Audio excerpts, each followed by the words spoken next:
Princess of Wales with David Dimbleby, including at 9 o'clock further news coverage, then at 10:30 another chance to see Diary of a Princess.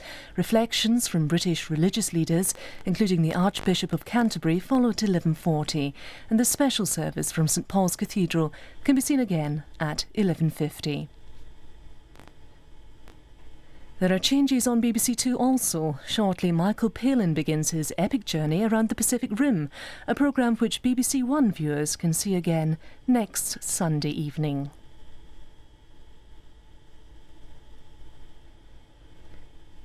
This is BBC One. We now join David Dimbleby for a tribute to Diana, Princess of Wales. Good evening. In this special programme, we're going to be paying tribute to Diana, Princess of Wales, remembering some of the events of an often troubled life, talking about the contribution she made through her public work, and about the extraordinary excitement her very presence aroused, not just here, but right round the world. A short time ago, her body arrived at RAF Northolt, accompanied by the Prince of Wales. She had died in Paris in the early hours of this morning when her car crashed in a tunnel in the centre of the city. The car was being pursued by press photographers at the time.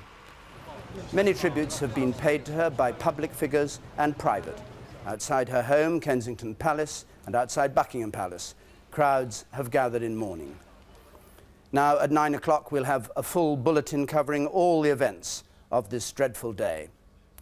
In the few hours since the news of her death broke, those who were the Princess's friends, those whom she helped through her support for charitable causes, those whom she encouraged in sickness or in trouble, and of course political and church leaders have, despite their shock, been expressing their feelings. And here are some of the tributes paid to the Princess. She was unique. She understood the most precious needs of human beings, particularly those that suffered. And her vibrancy and sparkle, combined with a very real sense of duty, are now gone forever. How many times shall we remember her? In how many different ways? With the sick, the dying, with children, with the needy. When with just a look or a gesture that spoke so much more than words, she would reveal to all of us the depth of her compassion and her humanity. For myself, I will always be glad that I knew the Princess, and always think of her in very strong and positive terms, as will Hilary.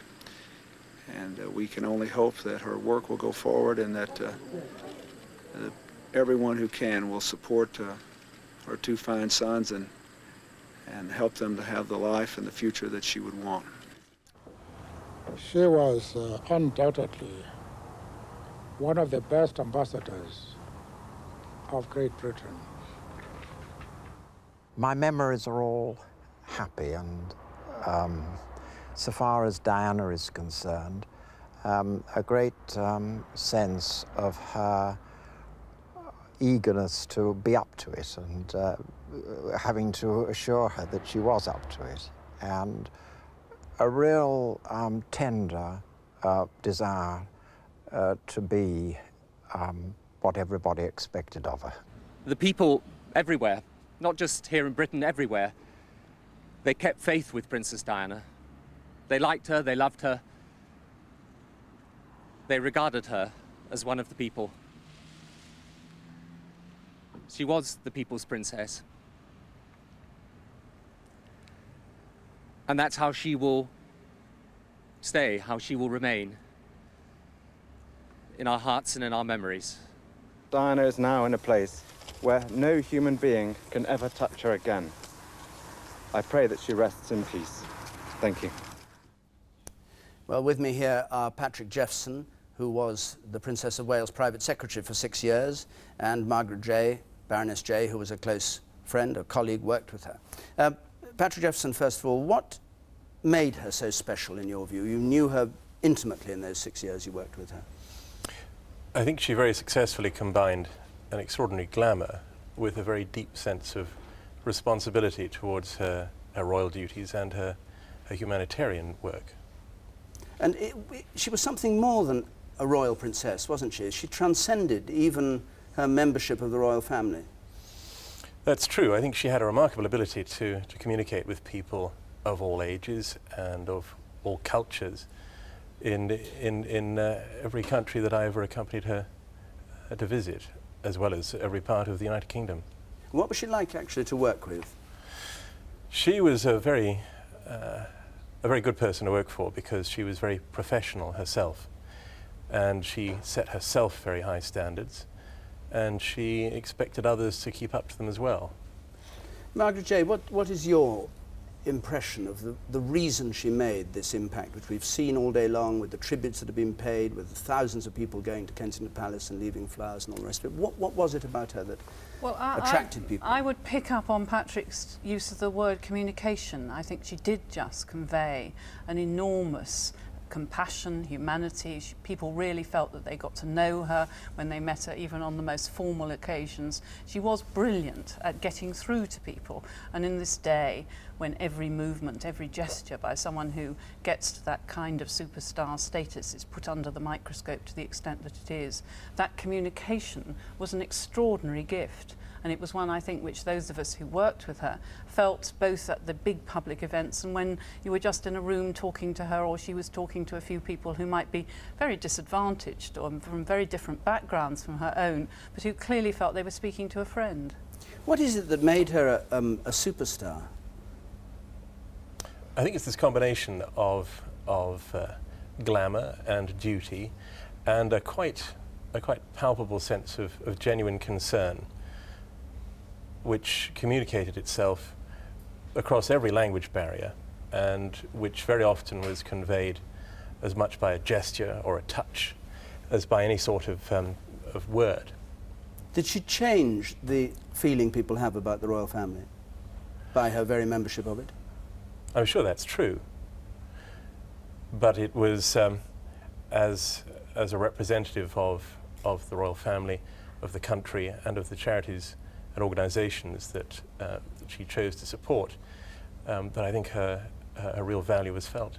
But there's not been another member of the royal family who would be mourned in the way that she is being mourned today right across the world. I mean, the whole of the United States, for instance, where she had stardom on a quite extraordinary scale, a sort of almost an icon to people. Is there? I mean, there was something extra special about this.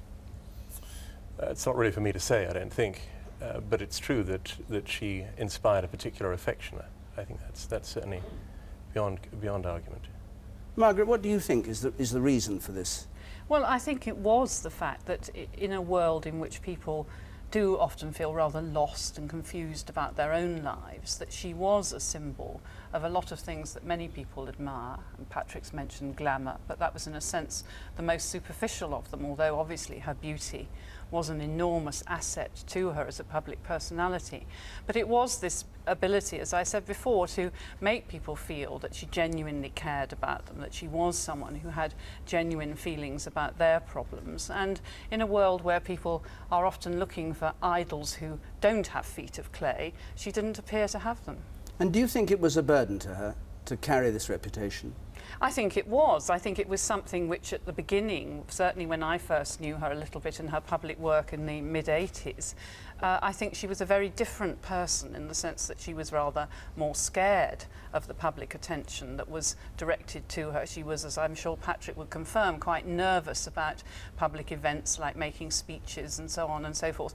But as she grew in confidence and as she realised, in a sense, the very positive power that her gift of communication gave her, she became more involved in so many different things, but also grew with the things which she did herself, and that in a sense cancelled out the concern which she'd had at the beginning about whether or not she had a real role. Do you confirm that? Did you find that her public life was a strain for her? I think because she took it so seriously, that she set herself these very high standards, because she took great care always to prepare thoroughly for her engagements. I think her success owed as much to her attention to detail and sheer hard work as it did to any natural ability or to her beauty. Well, we'll talk more about this later on in this programme, but there are a few moments in a lifetime which unite us all with a feeling of shared horror and grief, and the Princess of Wales' sudden death is one of those, as many people who never knew her but felt they knew her testified today, in what the Prime Minister called a nation in shock.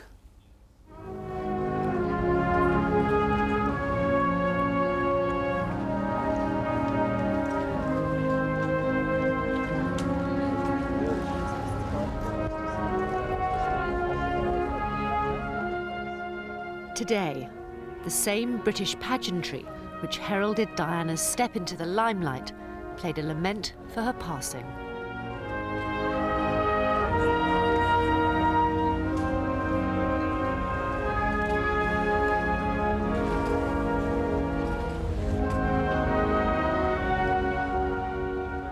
Many had travelled to the palace simply to share their grief with others. I think the world has lost a very beautiful, witty, clever and charming young lady, and I'm devastated. I like what she represented in Britain, I really did. I think she was a sincere, truthful person. And I've seen on newses when she's gone up to Africa and she's like helped all the children, you know, they need us, and she's gone and done it and provided for them. And she's just so marvellous. I don't know how God can take someone away, or they've done that. I don't understand it. It's just such a shock to everyone. Sad. Tell me why. Because she was very special to everyone, and she was very loved by everyone too. Not a corner of the kingdom was untouched. In Wales, as people signed a book of remembrance, all the parties agreed there'd be no political activity. In Scotland too, a halt was called to campaigning on devolution as a mark of respect. She's irreplaceable. I don't think there's anybody in the royal family or in the United Kingdom that could actually take her place. And you really did feel she gave from the heart. It was misunderstood, but what a great queen she could have been. A traditional Sunday seemed impossible. The gates at Anfield remained closed today as Liverpool's game against Newcastle was cancelled. In Northern Ireland, where the royal family can be a contentious symbol, Princess Diana seemed to have reached across the religious divide. There was sorrow in this Protestant church. It's her two sons we think about. Yes, indeed, much. And outside a Catholic mass, people expressed their grief. She was probably one of the members of the royal family acceptable to everybody, and everybody's shocked by it and deeply saddened, I think, you know. Just really, really sad. You know, she definitely, I think the word used was irreplaceable, and I would definitely recognise that. The crowds that have flocked to Buckingham Palace are strangely silent. In many ways, the nation has mourned for the princess's death in the way that individuals grieve for a family member. There is, of course, overwhelming sorrow, but it's tinged with anger at such an unnecessary loss of life, and guilt too. Guilt that perhaps the country's obsession with Princess Diana has in some way contributed to her fate. Earlier, grief did spill over into anger. It's my fault. It's the public's fault. It's not public's fault. It's an accident, you know. We all must be slightly accountable for it, yeah. I think it's a lesson for us to learn in future. For anybody in the public eye, just give them a bit of privacy and, yeah. Like the solitary bouquet left at Highgrove, there's a sense that the princess's style was unique in the royal family. My particular memory of her is after a wedding which I took a few years ago, coming out of church and seeing her, like any other mum, leaning up against the wall of a house opposite with the two sons, licking ice cream and watching the bride come out. And I think that's the sort of vision that most people have of her. She was, I think, quite the easiest member of the royal family to deal with. I mean, not that the others are especially difficult, but there's a combination in Diana of real dignity, I think, but also of a very warm humanity. And that combination of those two was very powerful, I think. We all felt that. She meant a lot to me. The fact is that Diana is one of the members of the royal family that the nation identifies with most. And the fact that she did a lot of work for the charities really touched my heart. And although I'm not really a royalist, I really feel compelled to come here this morning and leave these flowers for her. I'm just completely shocked. It just sounds so absurd that, well, the best one of the lot had to go first. In Royal Windsor tonight, there was overwhelming sympathy for her children. Prince William attends Eton College in the town. She was a very good mother and very caring person, and I feel very sorry for the two boys. I think they will miss something, there's a quality in her life which they may not find in the royal family. Princess Diana will not only be irreplaceable as a mother and a role model for millions, but also as a woman who united the nation. Martha Kearney's report. Near Kensington Palace, the Princess's London home, is a cafe where the Princess used sometimes to go, taking her two sons, Prince William and Prince Harry, with her. Curiously, it's also the meeting place for photographers on the royal beat, waiting for her to drive to or from her house. And it's called the Café Diana. Kirsty Walk is there this evening. Kirsty. I'm joined here by people whose lives Princess Diana touched, those who knew her and those who didn't know her, all of whom are united here in grief and memory of the Princess. Before we talk to them, we can look now at the scenes outside Kensington Palace, and we can see the hundreds and indeed turning into thousands of flowers there. Messages, small flowers, single roses, large bouquets, pictures of the Princess, each with an individual message on it. Understand there also that they're small groups now of playing cards with the Queen of Hearts. And now we're seeing outside the Café Diana, and all the people gathered outside, no photographers here tonight, but many, many people also leaving flowers here. This was a popular cafe, a well-loved cafe and a well-known cafe. Abdul Bassett, you are the owner of this cafe. Now, not long after you opened, the Princess came. What was she coming for? Well, I just opened after Christmas holiday and she was away, and it happened that I didn't know she was living there, and I named the place after her. And just a few weeks later, she just popped in, not expectedly, and then just say, "Good morning, I'd like to wish you luck for your new business." And then same thing, she asked me, "Why you named it after cafe? Why you call it Café Diana?" And when I said to her, "Because I'm very fond of you and I do like you," her cheek went red. And after that, she said, "I'm gonna come and see you again. I'm gonna bring the children."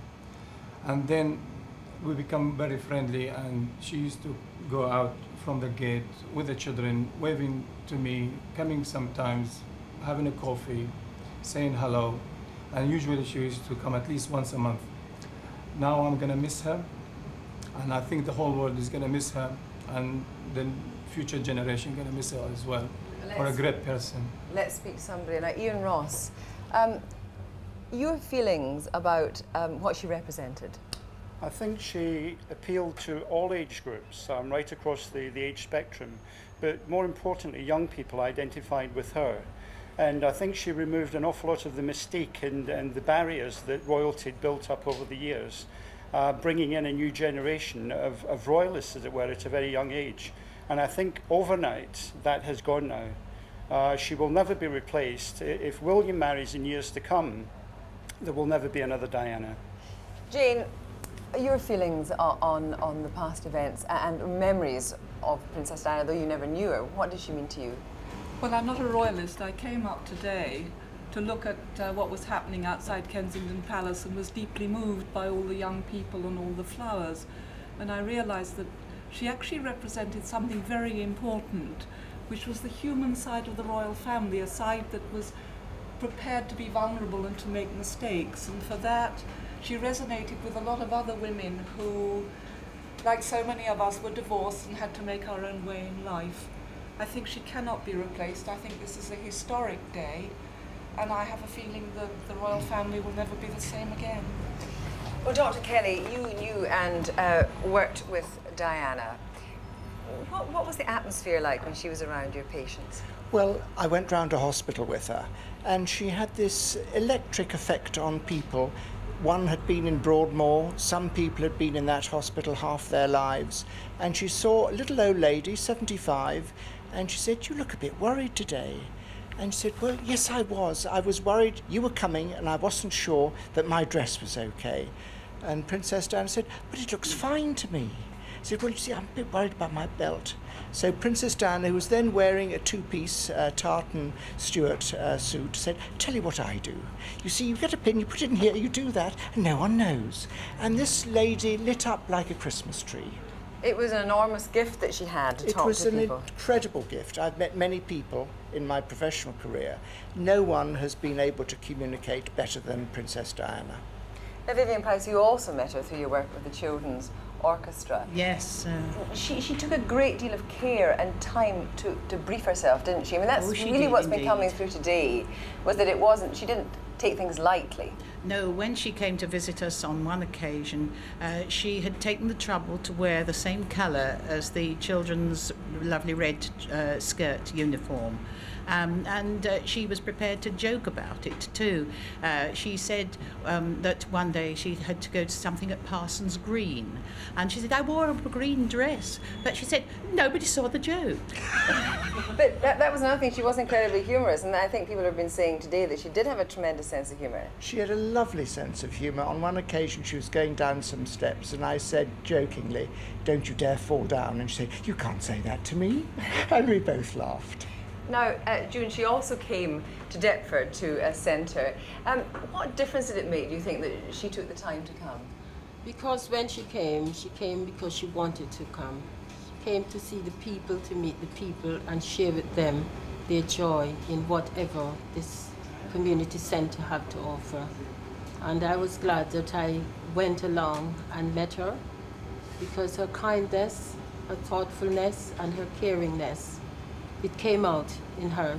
She was just naturally honest to the people. And Mrs. Parrish, we've heard reports how she was very ecumenical and she stretched her hand across the community.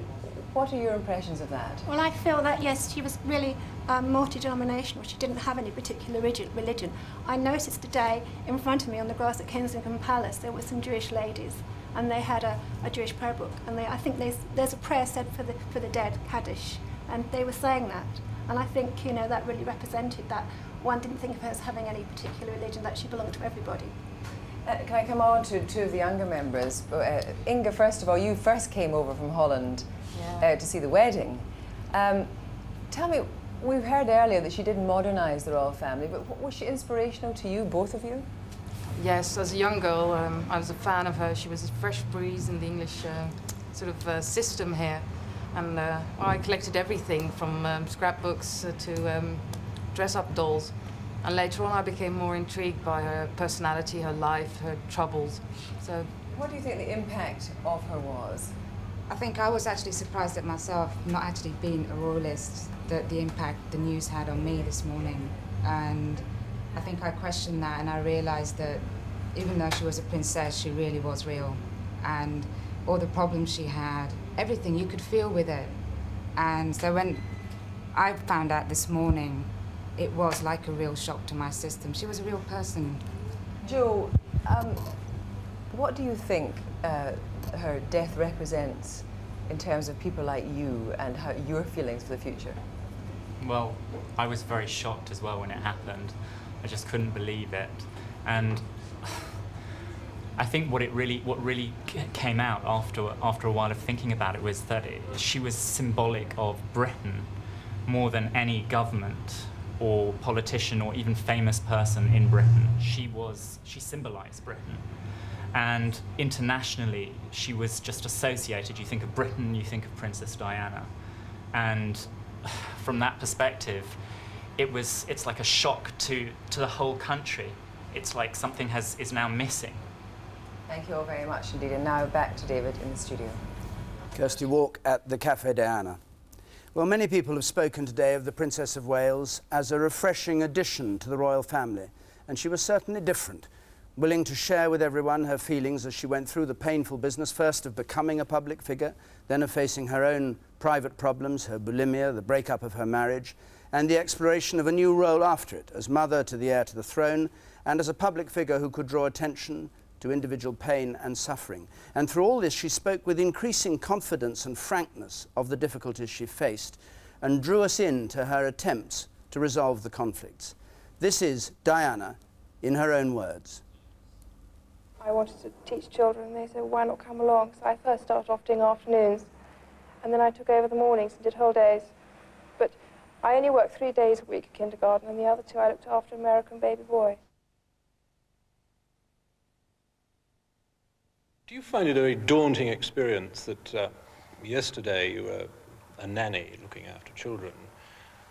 Now you're about to marry the Prince of Wales, and one day you would, in all likelihood, be Queen. It's a tremendous change for someone, if I may say, of 19 to make all of a sudden, the transition. It is, but I've had a small run-up to it all in the last 6 months. And next to Prince Charles, I know I can't go wrong.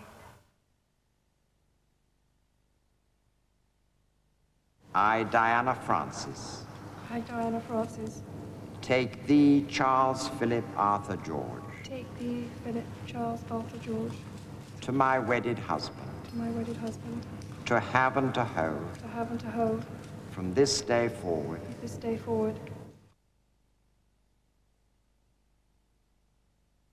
In spite of what Miss Rudge and my other teachers may have thought at the time, I did actually learn something. Though you would never have known by my O-level results.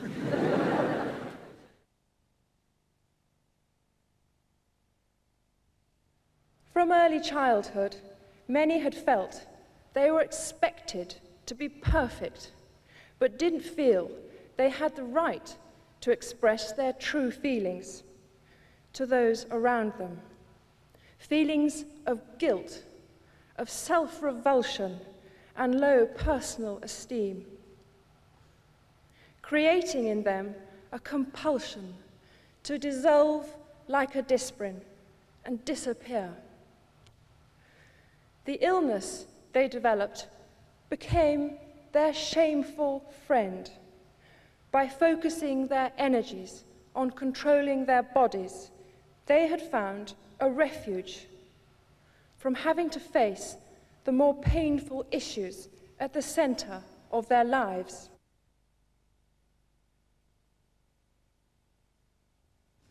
At the end of this year, when I've completed my diary of official engagements, I will be reducing the extent of the public life I've led so far.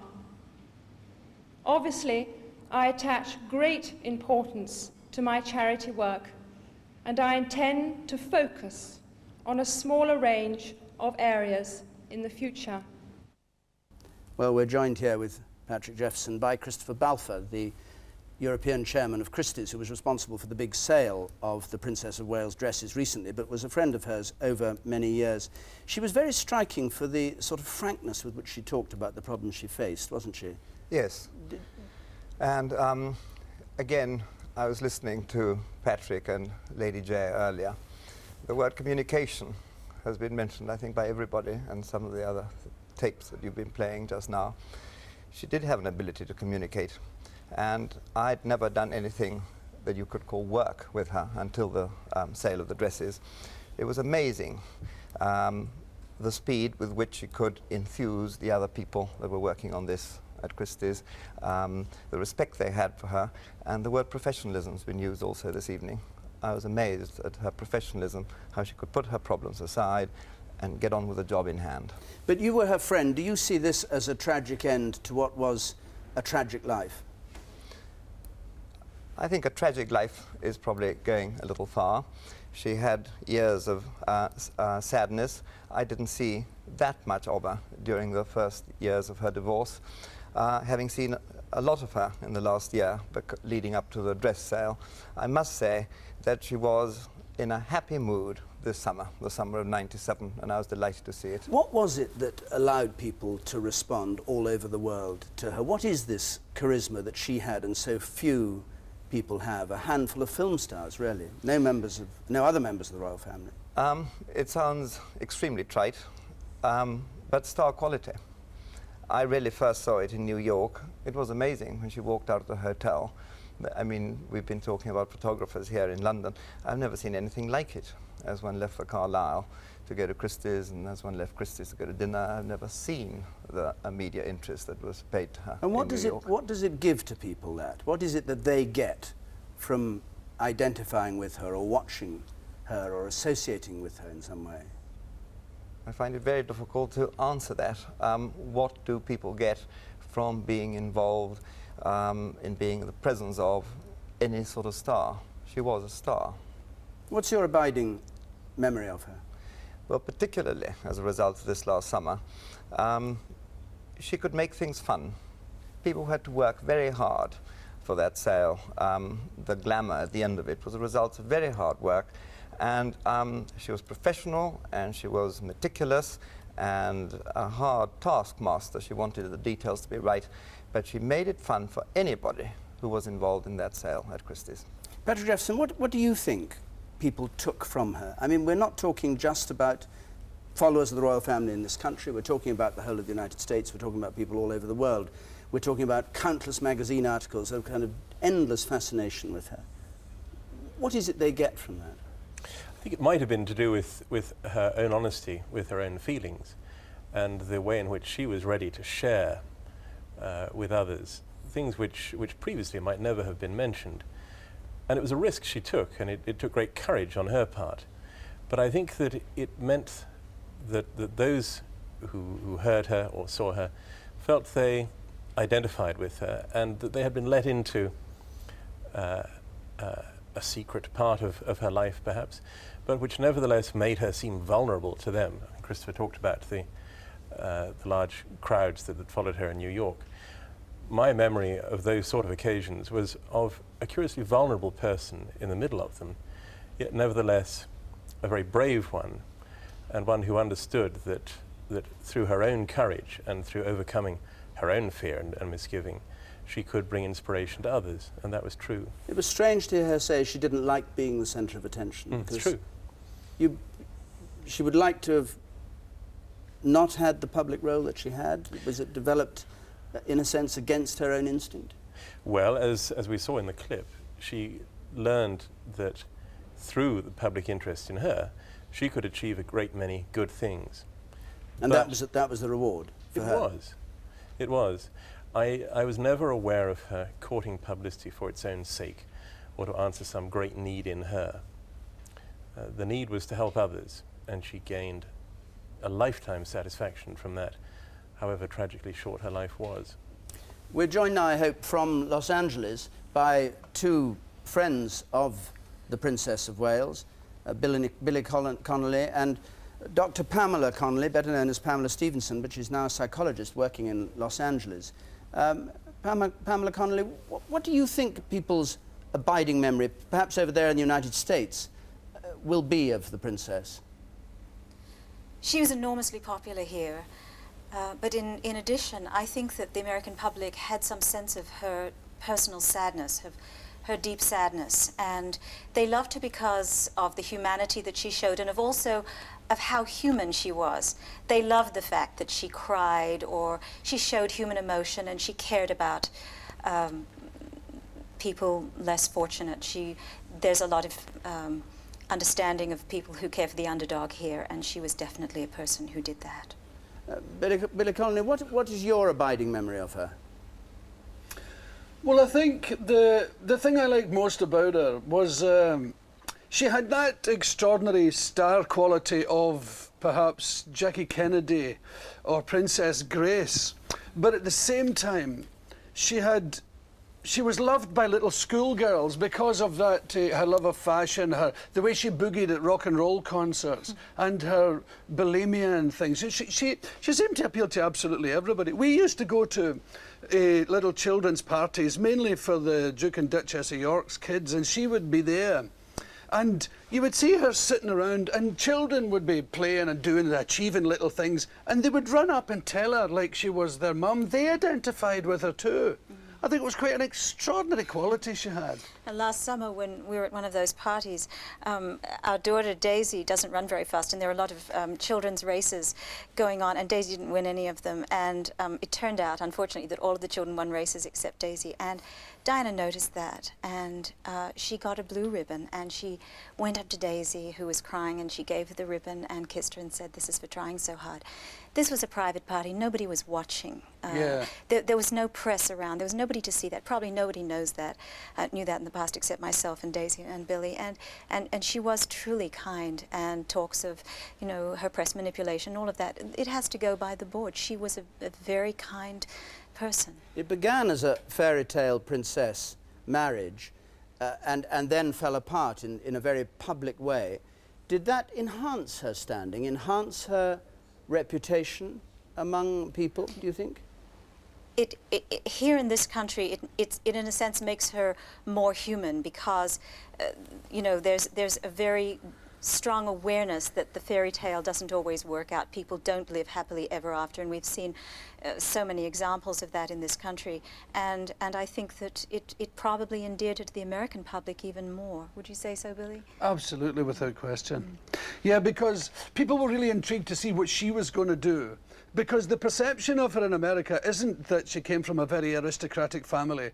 The American people always presumed she was a little, she taught little children, she was a kindergarten leader and married a prince. And they kind of wondered what she was going to do. Was this huge family going to run away and leave her? And what, you know, but they were, everybody was amazed to see this butterfly emerge from this chrysalis, this extraordinarily beautiful woman. And did they see her as a sort of iconoclast in the royal family? I mean, they used to, the image of the royal family over the years being certainly rather more staid than she was when she joined it. They don't really get the royal family. They don't really fully understand that the family in the way that people in Britain do. I think there's a lot of fantasy, a lot of their only point of equivalency would be stars here in Hollywood. Did I just use an awful American expression? An equivalency. Equivalency, okay. I stand corrected. But you know what I mean. They would imagine that she might be a little bit like a Hollywood star, and that would be the closest that they would have. But in fact, you know, she was more a person that they could connect with and understand just for that reason, because she did have the star quality that we're talking about. You talk about it as star quality. What else did she achieve in terms of the work she did in charity, which we heard a lot about? Did that in the States move people and change their attitudes towards illness, towards sickness? Absolutely. Yeah, the AIDS, her work on AIDS had an extraordinary effect in America. The time when she went to the hospital and touched that young guy, laid her hands on the young fella, it sounds a bit over the top, laid hands on, but you know, when she actually touched the man, it had an extraordinary international effect, but particularly in America. It had a profound effect, a very, very lasting effect. Billy Connolly, Pamela Stevenson, thank you very much indeed. Thank you. Well, they were talking about charity, and of course working for charity is one of the accepted royal duties, but one which involves a great deal more than just turning up at fundraising events and making speeches. To do it well, it involves learning about the charity's work, and at its most successful, bringing a kind of imaginative touch to the role, bringing home to us, the public, what the charity is really about and why it matters. Diana was supremely good in this role, which helped make her, as Peter Marshall reports, what she herself said she hoped to be, Queen of People's Hearts. In the last 5 years, Philip Walcock has put aside all his scepticism about the Princess of Hearts. As his daughter, Louise, lay dying of terminal cancer, Princess Diana helped the family hugely with personal visits. Down the years, privately, she kept in touch. She talked about her family, William and Harry. She did ring us, usually about 8 o'clock in the evening, to see how we were going on Christmas time, Louise's anniversary time, whenever she felt like ringing us time. And the last time we spoke, which was the most poignant time, was on the 31st of July at 8:30. She phoned us, approaching Louise's anniversary. And Judy and I spoke for half an hour or more with her. And it was about the impact Louise had had upon her, and about our feelings, about having lost her because time doesn't heal, and I've written about that, and about the good work Louise did. And she spoke about a trip to Bosnia that was coming up. And I'm not going to talk about private things she spoke about, but let me suffice to say she spoke about how happy she was. That was what came over more than anything. It was her contact and support for AIDS and HIV sufferers over the past decade which cast the Princess publicly in the role of carer. I think particularly for AIDS, her biggest contribution was the fact that she humanised the whole issue. When people with HIV and AIDS had been demonised, she made people realise that we needed to care and be sympathetic to all people with HIV and AIDS. Most famously, there was the handshake in a London AIDS unit. This was the first time anybody of any significance had been seen touching anybody with HIV. And she followed that up by a visit to New York, where she held onto a baby, which again, in its own right, was the first time anyone in the States of any significance, other than Elizabeth Taylor, had been seen to be supportive of HIV and AIDS. There was enormous reaction to that, wasn't there? Oh, absolutely. I mean, I was living there at the time, and the New York Times made a lead article about the whole issue and took to task the President and all the other senior officials in the States for allowing a foreign dignitary to be the first person to highlight the needs of a major public health issue in the USA.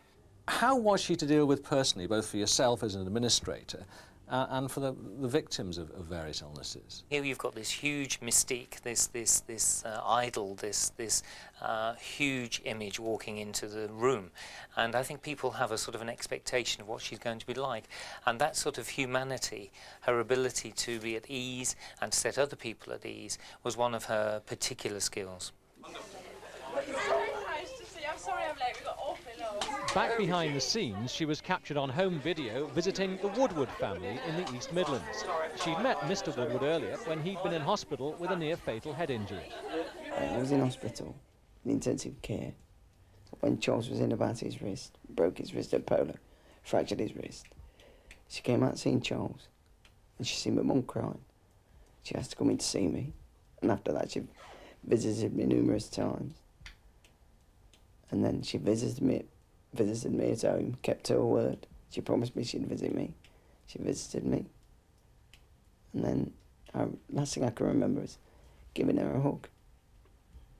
The future Queen. Not seen no more of her.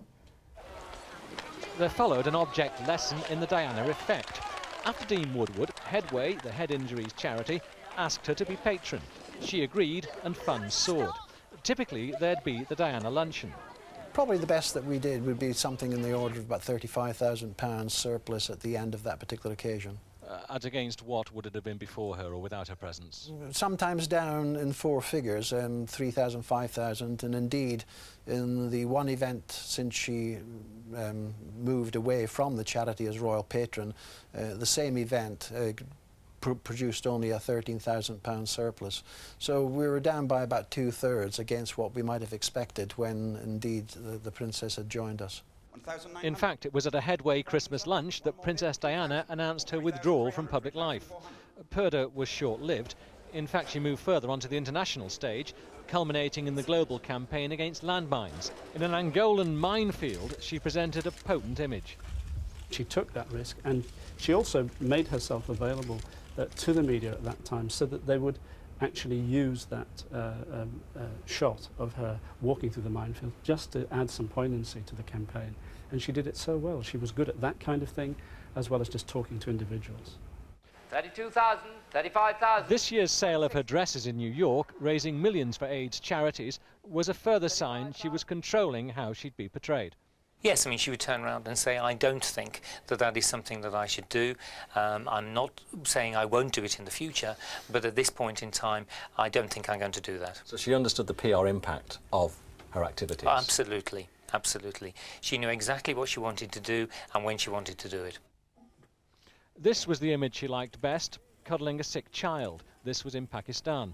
If outsiders were cynical about the Princess of Hearts, those she met and helped accepted quickly that she was sincere and effective.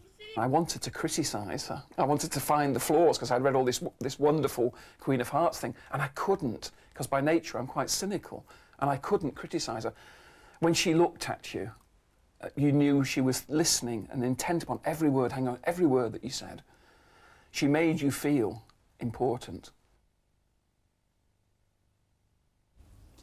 One of the most successful charities Diana was associated with was the Great Ormond Street Hospital in central London, and Fiona Bruce is there tonight.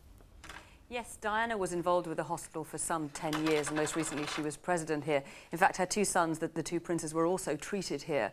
And according to sources close to Diana, this was a charity that she held most closely to her heart. And I'm joined tonight by patients, parents of patients and staff. Alan and Jeanette Murray, when did you meet Diana? Early June. She just come in. Some equipment was being donated to the hospital. She just walked around the ward and stopped, talked to us, like any normal person. She was brilliant. And Marie-Jeanne, your 2-year-old, she was in hospital at the time. What was she being treated for? She had a hole in the heart and she had to have a new valve put in, and she was very poorly. We nearly lost her a couple of times. But she's been absolutely brilliant. Absolutely brilliant. She had a good chat with us, made us feel comfortable. And what did she say to you? She was just actually asking what exactly happened to Marie-Jeanne. And then we explained what happened, and she was asking how we was feeling about it, and was we resting or eating and sleeping. And obviously we was worried the conditions that she was in. And she just gave us advice that we needed rest and that Marie-Jeanne was going to be okay. And it was true. She did come out of it. She's getting there slowly, surely. And we just felt really comfortable with her. I mean, really she's a mum like anyone else, you know. She was there to help us. And what difference did it make, her coming to see you? It's given us courage more than anything. Yeah. Support. I mean, we never knew that she was going to come. It was just a total surprise. And then when we found out, I mean, we was really happy. She was rubbing Marie-Jeanne's leg when she was actually talking to us. She made us laugh. Yeah, and it was something we never forget. She posed for photographs with us. And I mean, she joked about it. I mean, no, you don't expect that, but the situation was really surprising. Denise Latter, you're a nurse here. You were on the ward when Diana paid a visit earlier this year. What kind of reaction did she get from patients? Oh, it's absolutely wonderful. She visited on Valentine's Day to open the renal unit, and the children were just so ecstatic, and they were so excited the week before. It was actually a bit of a nightmare on the ward. Was there a big build-up? Oh, it was amazing. There was one little gal who, she was just so excited about seeing Diana. She took her mum out shopping the week before to buy a special little dress for it. And the atmosphere on the ward, even after her visit, was just amazing. It was just non-stop talk Diana. And she was just absolutely wonderful to the patients and the family. What was she like with the patients? Was she at ease talking to the patients? Oh, most definitely, yes. Unfortunately, a few patients had just been picked out for her, but she wasn't going to have any of that. She wanted to see all the patients and their families, and she wanted to spend time. That's what she done with us. Yeah. She went around the whole ward, you know. I'm not going to one patient, I'm going to all of them. Definitely. It's brilliant. And she spent time with the families and the children, you know, just on a one-to-one basis. It was really lovely to see. Just really made you feel comfortable. Yeah, unfortunately, we was the only parents there when she came. Oh, so she gave you her full attention. it was just one of them things that happens, you know. But I mean, you know, brilliant. But she's very caring. Yeah, the children love her. They really love her. They all gave her, all signed a Valentine's Day card for her and presented it to her on the ward. It was lovely. Now, Zalihe Osman, you're in the perhaps privileged position of having met Diana. How many times is it? 4 times I met her. First time I remember she asked me why Ashraf is in here, and I explained. Why is Ashraf here? Well, Ashraf got a neurological problem and he had a breathing problem too. Then he has to stay in Turtle ward. But she asked me why Ashraf is here. I explained to her, and she also told me you have to get rest because I told her I am here every day. And you've been here, it's 3 years Ashraf has been here now. 3 years, and I remember one of her last visits, should be in June, she recognized Ashraf and she come up to me and she says, how are you? She hold Ashraf's hand and we have a photo with her. She made it, what a special effort to come and see Ashraf. Yeah, she was a very nice lady, lovely, caring. And how did you feel about the fact that she came to see you? Did you think, oh, here's Diana here on another visit, or did it make you feel better? Did it make any difference? Yeah, it makes you feel better and excited. And Ashraf was very excited to meet her again. And I wouldn't expect her to remember Ashraf, but she did remember him. She did remember him. Now, Diana was president of the hospital. Yeah. The hospital may or may not be seeking another president. Do you think anyone can replace Diana? I don't think anyone replace her place anyway. She is a unique person. She is the only one in the world. Yeah, what about you, Alan and Jeanette? What do you feel about that? She's going to be sorely missed. Badly. Very badly missed. Sadly missed too. Yeah. It's very tragic. Yeah, very tragic. The hospital was going to miss out on a lot of money as well. Do you feel she had something particular to offer when she came to see you, for example, given her own particular circumstances? The fact that she had 2 children and perhaps wasn't that happy in her private life? Well, I think she knew in her heart what every parent goes through. I mean, having a sick child alone is enough, and having a really sick child is more than a worry. Any parent with a child. there was that But loss. she's going to be a tragic loss. Okay. Well, Jeanette and Alan Murray, Denise Latta and Zaleh Osman, thank you very much for joining us this evening. Anne-Marie-Jeanne Eshref, thanks very much. David, back to you in the studio now. Fiona Bruce at the Great Ormond Street Hospital. Well, now I'm joined by three professional charity workers: Nigel Slater, who's the Director of Fundraising at the Leprosy Mission, Mike Whitlam, who's the Director General of the Red Cross, and Susie Parsons, who's the Chief Executive of the London Lighthouse. Let's just talk as professional people in the charity. We've heard about the impact she made on individual people. How did she approach her work? She's been with you longest, I think, over the years. We've heard the reference to professionalism several times, and she was highly professional. Although she didn't enjoy giving speeches, she was quite nervous before she gave a speech. She really did want to be fully briefed beforehand and understand the subject. And so she used to come into the office for briefings. We would go and see her. She would read a lot of stuff. She would watch videos and so on. And so she knew the subject absolutely before she spoke. And on planes going out to some of the countries where we visited, she would work on the script to get it absolutely right. So that But what was it you looked for from her? I think she had two major qualities that helped the Red Cross. One was her ability to attract press interest for subjects that the press were not interested in. We spent a year trying to promote the landmines campaign in '96 and got very little interest until she came on board towards the end of the year and we went to Angola. And then suddenly the thing took off and everybody was interested. The second thing was her ability to empathise with people who were suffering in some way or other, whether they were landmine victims or people who had no food or whatever. And she was very much able to listen, to advise, and to leave behind something that would give these people hope. And I remember the level of detail she was involved in Nepal, in one village there where we were going around a school and a water project. She insisted on going to see one of the latrines that had been produced, and we opened the door and there was just an ordinary latrine which she was very keen to see, so she could talk about it with the people that had felt very proud to have built their own latrine. It was that level of detail. Was she aware when she went into the landmines business that she was treading on delicate political ground? And was she fearless about that, or was she convinced it was just a humanitarian effort and the politics was another person's problem? No, I think she approached it as a humanitarian issue, very much so. But I do remember one or two of the first meetings we had where we talked about it, talking about the sensitivities of the subject, and that we would be approaching a subject where some people would feel that it was inappropriate for the Red Cross or for her to get involved in this subject. This was a subject that the Red Cross for the first time had campaigned about. We don't normally campaign. And she came in but approached it with a humanitarian perspective. She was concerned about the victims, the children, the women who worked in the fields. And that's how we approached it. So in Angola, when at 2 o'clock in the morning we were suddenly phoned up and said this problem had erupted in London with a possible political difficulty, I think she was confused. She didn't understand why it had suddenly been made a political issue.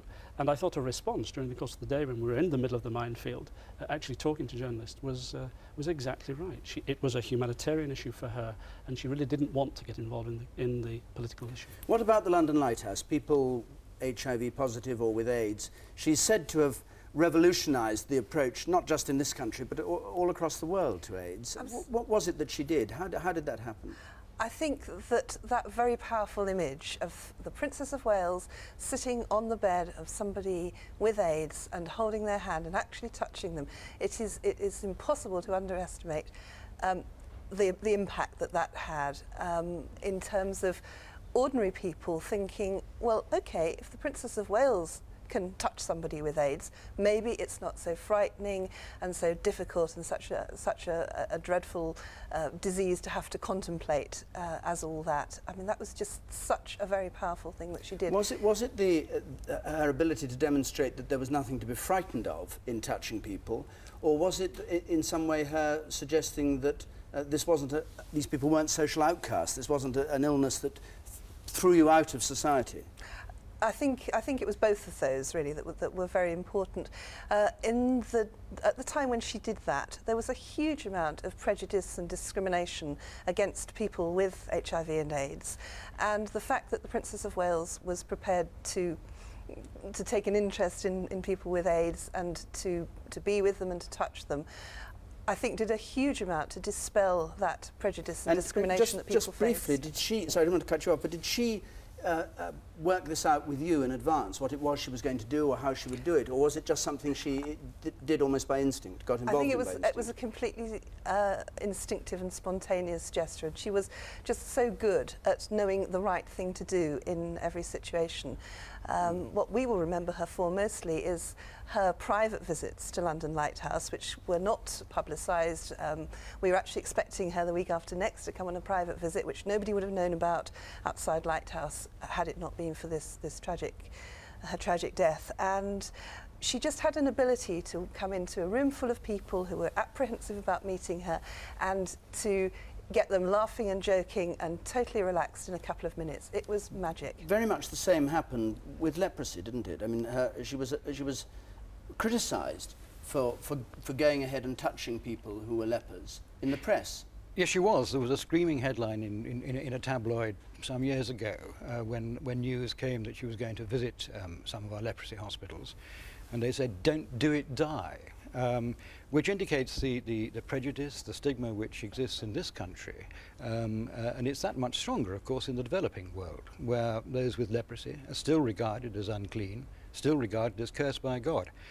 And so when she was photographed holding hands with leprosy patients, or what's left of their hands, this did a tremendous amount to remove that stigma. Was that instinct, or did you talk to her about how a breakthrough could be achieved and what you'd like her to do? I believe it was instinctive. I think that she is a genuinely compassionate and caring person. It's very difficult to add to the tributes which have been given to her in that respect.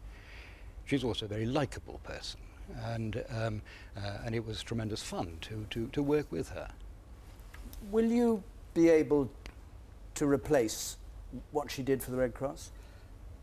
Not in the way that she provided it, no. I mean, I think the landmine campaign will go on, as much of the work of the Red Cross will go on, but the special charisma combined with her ability to attract press and be empathetic, I think that's going to be very difficult to replace in one person. I think it's going to take a lot of people to be able to replace that.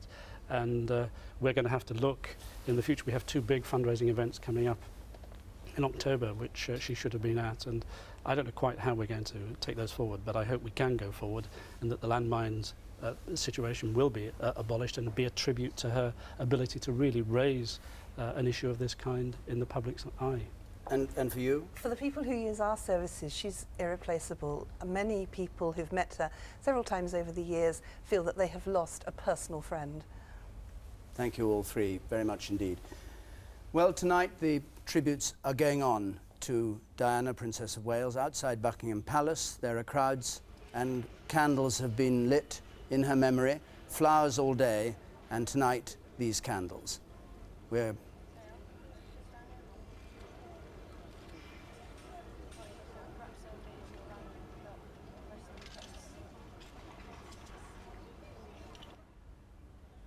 So those are the scenes outside Buckingham Palace this evening, and that brings the first half of this tribute to Diana, Princess of Wales, to an end. We'll be back after the news, but now coming up to 9 o'clock, we join Peter Sissons in the newsroom for the full description of the events of today.